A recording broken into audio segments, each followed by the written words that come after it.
In the previous episodes, we figured out the ways and techniques that people applied in the early development of photography and went through the works of several scientists. After that, we jumped on to the process followed during the development of black and white film photography and how silver halide played a role in capturing the image. In further steps, we discussed the role of developer solution, stop bath, and the fixer solution in finally getting a printed image on the photographic paper.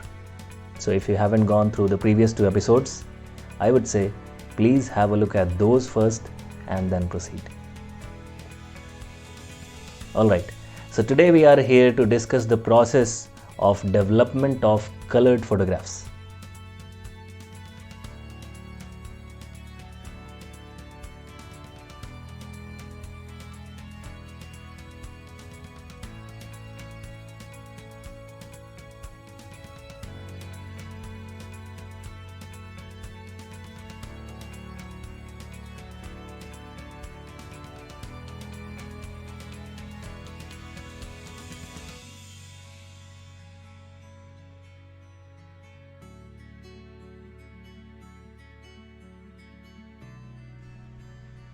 This is the first colored photograph developed by the process as described by a physicist named James Clerk Maxwell in 1855. He believed that we can utilize the property of light for this because light consists of 7 colors and a normal human eye is able to see these colors because its inner surface is covered with millions of cone cells of 3 types. One type is most sensitive to the end of the spectrum, that is red. Another is sensitive to the middle or green region, and the third is sensitive to blue. And we perceive the other colors by the combination of these 3 colors of light in different proportions. And if you combine all the 3 together, you will get a nearly white colored light. Now this property is developed in the form of a model like this, which we call additive model of light. In this model, it is shown that the combination of lights of any 2 of these colors will give another color. If the red and blue lights are combined, you will see magenta light. For blue and green, it is cyan. And for red and green, it will be yellow. And let me remind you, we are not talking about paints or pigments. We are discussing about light. So for example, if you see an object of magenta color, that means it is reflecting both the red and blue light, which combine to make you see the color of the object as magenta. And if the lights of all the 3 colors combine, you see the color of the object as white. So this is all about the primary colors red, green and blue. Now we have another model which talks about the complementary colors magenta, cyan and yellow. Why am I saying this complementary word? Because magenta is white minus green. That means magenta is the complementary color of green. Similarly, cyan is white minus red and yellow is white minus blue. Now if you are confused in terms of yellow, you see, if you remove blue from white, you will be left with red and green. And if you look at the model, red plus green will be yellow, right? And using these colors, we define another model which is known as a subtractive combination of colors. Why subtractive? Let's say I am mixing magenta and cyan. Then we can write cyan as white minus red and magenta as white minus green. Now if you arrange the further step, you will get white minus red plus green. So what is the color of light if you remove red and green from white? It's blue, right? And that is what the model says. So we can say that this combination is a subtractive combination. We are actually subtracting or absorbing certain wavelengths of light from white color to obtain a specific color of light. And this is what happens in paints, pigments or dyes. Now here if you combine all the three colors, you will get black. How? We can write the combination as cyan plus magenta plus yellow. And if you expand them, cyan will be white minus red, magenta will be white minus green, and yellow will be white minus blue. And if you go further, the next step will result in black, right? So to summarize, we have two color combination models, and these are the primary principles behind developing a colored photograph. So let's jump on to the process now. Starting from the photographic film, which is actually different from the one we use in black and white photography. And actually a colored photographic film consists of several layers. Let me tell you about each of them. The upper one is a protective layer, followed by a blue sensitive layer. Then we have a green sensitive layer and then a red sensitive layer, which means each layer is sensitive to only one color of light among the three.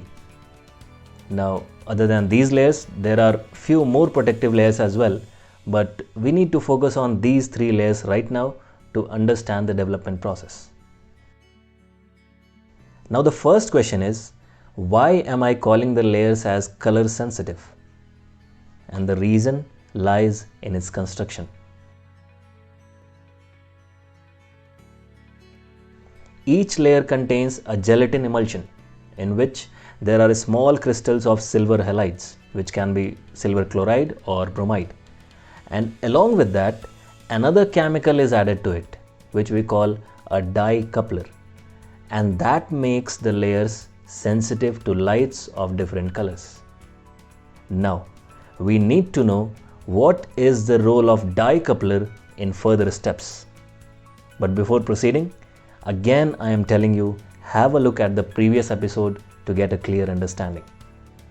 Alright, coming back to the process. At first, all the three layers have a different dye coupler, so that after capturing the image, when the photographic film is placed in a developer solution, each layer will develop a different color. And the process is as follows. When we place the film in the developer, the unstable silver chloride in the affected layer will react with the developer solution to get reduced to silver, right? Now in this process, the developer is reducing the silver chloride and it is getting oxidized itself, because this is what happens in redox reaction, right? Now, this oxidized developer reacts with the dye coupler in that particular layer, and this reaction results in a product which has a specific color. Now, since every layer has a different dye coupler, the reaction will result in different colors in the three layers. For the blue sensitive layer, the dye coupler reacts to form the yellow color. For the green sensitive layer, it forms magenta. And for the red one, it is cyan colored pigment.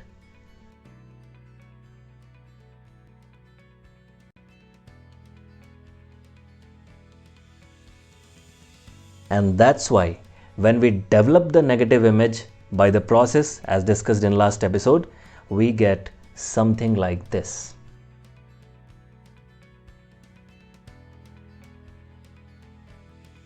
Now is the time to get a print of the image in its original color. But first, let me tell you that the photographic paper also consists of three layers, which have the same construction as the layers of the photographic film. One on the top is red sensitive, second one is green sensitive, and the third one is blue sensitive. Now comes the interesting part. When we magnify the image using the enlarger, how does the original color of the object get printed on the paper?